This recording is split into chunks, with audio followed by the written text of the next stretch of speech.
आजमगढ़ जनपद के सगड़ी तहसील क्षेत्र के उत्तरी छोर में बहने वाली घाघरा नदी का जलस्तर मंगलवार को स्थिर हो गया है। सोमवार की तरह से नदी खतरा बिंदु से 71-68 मीटर से 70 सेंटीमीटर ऊपर बह रही थी। हालात को देखते हुए बगहवा के बाद चक्की, हाजीपुर, शाहडी, भदौरा, मकरंद समेत 20% विद्यालयों के बच्चों के लिए अवकाश घोषित कर दिया गया है। संबंधित स्कूलों में तैनात शिक्षकों को आसपास के स्कूलों में हाजिरी लगाने के बाद बाढ़ की स्थिति पर नजर रखने और ग्रामीणों को संक्रामक रोगों के नियंत्रण के प्रति जागरूक करने का निर्देश दिया गया। हरैया ब्लॉक के खंड शिक्षा अधिकारी आलोक राय ने बताया कि स्थिति को देखते हुए अगला आदेश जारी किया जाएगा। इसी बीच 36वें दिन भी 3 बैराजों से छोड़े गए 3,02,773 क्यूसेक पानी के कारण बाढ़ का संकट बरकरार है। तो आपको बता दें कि मंगलवार और सोमवार की तरह जलस्तर खतरा निशान से 71-68 मीटर से 70 सेंटीमीटर ऊपर 72-38 मीटर रिकॉर्ड किया गया है। दर्जन भर गाँवों के रास्ते पानी में डूब गए हैं और ग्रामीणों के आवागमन के लिए 12 नाव का व्यवस्था की गई है। तहसील प्रशासन द्वारा सभी नावों पर नाविक के साथ होमगार्ड के जवानों की ड्यूटी लगाई गई है। लाइफ जैकेट व आपात स्थिति के लिए आवश्यकता अनुसार ट्यूब की व्यवस्था की गई है। देवारा, खासराजा, शाहडी, बूढ़न पट्टी, भदौरा, मानिकपुर, अब्बन पट्टी, अजगरा, मगरवी आदि इस्माइलपुर दर्जनों भर गांवों के रास्ते पानी से डूब गए हैं। जलस्तर बढ़ने के बाद अभी झगरावा और बगहवा में काटान थम गई है। तो आपको बता दें कि अब तक पानी छोड़े जाने से अभी भी समस्या बरकरार है। जलस्तर में 3 महीने उतार चढ़ाव के कारण फिलहाल प्रशासन अलर्ट है। एसडीएम और तहसीलदार खुद स्थिति पर नज़र रखे हुए हैं। वहीं पर बहुजन समाज पार्टी के नेता बहुजन समाज पार्टी के सगड़ी विधानसभा के पूर्व प्रत्याशी शंकर यादव आज बाढ़ क्षेत्र का दौरा किए। उनके द्वारा महुला से लेकर देवरा इस्माइलपुर तक जगह जगह रुककर लोगों की समस्याएं सुनी और लोगों के दुख सुख में शरीक हुए। शंकर यादव ने कहा, अगर घाघरा नदी को रिवर के रूप में परिवर्तित कर दिया जाए तो जल मार्ग शुरू हो जाएगा और जैसे टांडा में बिजली बनती है वैसे दोहरी घाट में भी बिजली बन सकती है। लोगों को रोजगार मिलेगा। इसी के साथ उन्होंने यह भी कहा कि जिन स्थानों पर पुल पुलिया नहीं है, क्षतिग्रस्त हो गए हैं, मैं लोगों से अपील करता हूं कि मैं चंदा दूंगा और आप लोग भी व्यवस्था करें तो पुल पुलिया को बनवाया जा सकता है। वहीं पर आपको बता दें कि अब्बन पट्टी के अवधेश यादव, ग्राम प्रधान अब्बन पट्टी। प्रधान जी, नदी क्या स्थिति है? नदी स्थिर है लेकिन खतरे निशान से ऊपर बह रही है। रास्ता कहाँ से कहाँ भी? रास्ता हाजीपुर से इस्माइलपुर से सब बाधित है। कैसे लोग आ जा रहे हैं? नाव से आ जा रहे हैं लेकिन आवश्यकता से नावें कम चल रही है। कैसे लोग आते जाते हैं? अरे हाल फिलहाल के आवत हूँ, वहीं पर स्कूलों के बच्चन खातिर बड़ी दिक्कत है। नाव बहुत कम है लगी हैं। गन्ने की फसल का हाल है? गन्ने सब डूब के सड़ रही हैं। सड़ रहे हैं। क्या कुछ कहना चाहते हैं शासन प्रशासन से यही चाहता हूँ कि नाव और तनी बढ़ाएं। अच्छा, अगर नदी अब बढ़ती है तो कितना नुकसान करेगी? नदी बढ़ेगी तो सब बहुत नुकसान है। और इस समय आदमी का फसलों की बीमारी चले ले परेशान है। माजू हमारे भैंस बीमार। अच्छा, कोई अधिकारी कर्मचारी अंदर जा रहे हैं? कोई नहीं, अंदर कोई नहीं जा रहा है। सब बंदे पे दौड़ रहे हैं। क्या कुछ कहना चाहते हैं? क्या कहना चाहते हैं कि हमन की बाढ़ी से होकर पशुओं के डॉक्टर के भेजा जाए और नाव बढ़ा दिया जाए और गैले सब सुविधाजनक हो जाए। बाढ़ क्षेत्र का समय है, क्या कुछ कहना चाहते हैं? बाढ़ तो प्राकृतिक है क्योंकि नदी तो पट गई है। नदी की खुदाई होती नहीं, थोड़ा सा पानी आता है पहाड़ से और नदी फैल जाती है।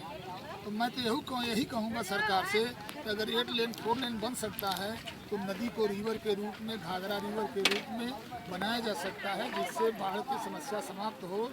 और जितने ये नाले पर पुल पुलिया टूट चुकी हैं, बह गई हैं, क्योंकि जनप्रतिनिधि के मन में कहीं ना कहीं खोट रहती है कि इस तरह की पुलिया बनाते हैं जो कि 2-3 साल चले फिर वो बह जाए, फिर जो है समाज चाहे गाली दे चाहे आशीर्वाद दे। लेकिन मैं तो यही कहूँगा कि ये पुल टूटे हो गया, 4-5 साल से ऊपर हो गया। उनके हमारी पूर्व विधायिका थी, उनको वो भी 5 साल रहीं, उनके पति भी रहे 5 साल और फिर उनके ससुर भी रहे 5 साल, तो उन्होंने तो बनवा दिया। लेकिन ये उनका विधायिका जी के रिजीम में फिर ये दोबारा बना नहीं। अगर मैं तो मेरे जैसे आदमी अगर जरूरत पड़ी तो मैं 1 लाख रुपया 3 पुल, चाहे यहाँ का पुल हो, चाहे अब्बन पट्टी का हो, चाहे एक बाका मसूरिया मसूरियापुर में भी पुल टूट गया है। इन तीनों पर हम 1-1 लाख रुपया दे करके चंदे के रूप में, और गांव से भी चाहूँगा कि आप लोग मदद करें, ताकि ये जनप्रतिनिधियों से हाथ छोड़ दीजिए, और सरकार भी निराशाजनक ही काम कर रही है। तो मैं यही सोचता हूँ कि आप लोग अपनी मदद से थोड़ा थोड़ा करके ऐसा बनाएं ताकि मिसाल कायम हो। जो भी हमसे बनेगा हम मांग करके और देंगे, क्योंकि नदी पर जब पुल नहीं रहेगा तो गांव का विकास हो ही नहीं सकता, चाहे कुछ भी हो जाए। आज देखिए बच्चियाँ कैसे नाव पर चल, थोड़ा भी अगर नाव इधर उधर हो या ज़्यादा लोग बैठ जाएँ, क्योंकि नाव चालक बता रहे हैं कि हम किसको मना करें, लोग बैठ जा रहे हैं साइकिल लाद के, मोटरसाइकिल लाद करके। अगर मान लीजिए हादसा हो जाता है तो बड़ा हादसा होगा, तो जब हादसा हो जाए सारे अधिकारी डीएम दौड़ने लगेंगे, एसपी साहब दौड़ने लगेंगे, एसडीएम साहब दौड़ने लगेंगे। लेकिन जब नदी सूख जाती है, जब रास्ता पुलिया बनवाने के लिए नहीं लोगों के पास बजट है, जबकि बजट तो बहुत है। पूर्वांचल विकास निधि है, डीएम साहब चाहे तो पूरा बना सकते हैं, सिंचाई विभाग चाहे तो बना सकता है, गन्ना विभाग चाहे तो बना सकता है। पूरा चीनी मिल हमारे देवारे के ही गन्ने से चलती है, और जबकि उस गन्ने को निकालने के लिए पुल टूट चुके हैं। गन्ना विभाग भी चाहे तो पुल बना सकता है। लेकिन मैं यही कहूँगा कि सरकार से भी कहूँगा, हाथ जोड़ के कहूँगा कि इन पुलों को बनाने का काम करें। आपका कहने का मतलब है कि बेलहियापुर और मसूरियापुर और घाटी या बनपट्टी जो भी पुल है, अगर नहीं बन रहे हैं तो आप 1-1 लाख रुपये चंदा तीनों पुलों के लिए देने कर रहे हैं, तो आप 1-1 लाख देंगे तो और जनता से क्या करते हैं? हम जनता से भी कहेंगे जो भी उसके पास 1 रुपया 2 रुपया हो वो दे करके इसको बनाए, हम शुरू करें। वर्तमान विधायक भी कहते हैं कि विधायक निधि से पुल नहीं बन सकता है, और इसके पूर्व जो विधायक थी वो कहती हैं कि अगर विधायक चाहे तो अपने निधि से बनवा सकता है। तो इसका आपका क्या? शर्म आना चाहिए कि खुद विधायक रह चुकी हैं, और जो यहाँ का विधायक हो तो बेचारे हैं, तो डॉक्टर हैं, उनसे जनता से कोई मतलब है नहीं है। कोई पुलिया क्या होता है, वो अस्पताल बनाने के चक्कर अपना अस्पताल दुगुना चरगुना बनाएंगे, पुलिया से उनको क्या लेना देना है। आए जनता ने उनको वोट दे दिया और जीत कर चले गए, अपना वो अस्पताल देखें, ऑपरेशन करेंगे कि आएंगे पुलिया बनाने हैं। इस समय स्थिति बड़ी भयावह है, लोगों को आवागमन की काफ़ी परेशानी है, स्कूली बच्चों के लिए परेशानियां हैं, किसी को रात में सर्फ काट लिया उसकी परेशानी है, दवा की परेशानी है, रास्ता सारे बाधित हैं। इस पर आपका क्या है? देखिए रास्ता बाधित है, अब बाधित तब तक रहेगा, हर बारिश में रहेगा, बाढ़ आएगी, जब तक बाधित रहेगी जब तक ये पुल बन नहीं जाएंगे। क्योंकि एक ही नेता यहाँ पे थे कल्पनाथ राय, जो वो पुल बनाते थे, वो पुलिया कहीं ने बनाया। हर नाले पर नदी पर जो है छोटी छोटी नदियाँ हैं, चाहे बाजार गोसाई का हो, चाहे लाट घाट रौना पर मार्ग हो, सब तो उन्होंने पुल बनाए जो आज शीशे की तरह चमक रहे हैं। हजारों लाखों लोग आ जा रहे हैं, कोई दिक्कत नहीं है। ये जो गांव का पुलिया बनी थी, ये पुलिया है, नाले पर पुलिया थी, लेकिन वो भी पुलिया बह गई। जब बरसात खत्म हो जाएगा, कोई देखना चाहे देख लीजिए क्या स्थिति है उसमें।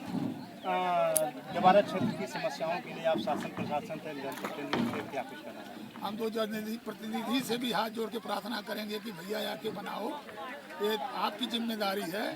हम तो हारे हुए प्रत्याशी हैं, तब भी हम कह रहे हैं कि जितना भी हमसे हो सकेगा हम चंदा के रूप में देंगे, मांग के जनता से देंगे, और जनता भी देगी, मुझे विश्वास है जनता देगी अगर जनता से कहेंगे तो। लेकिन सरकार से यही कहूँगा कि गन्ना विभाग है, सिंचाई विभाग है, PWD विभाग है, ये रास्ता प्रधानमंत्री उसके उसमें है, यहाँ से लेके और क्या नाम है अजगरा तक, ये बंधे से बेलहिया से लेके वहाँ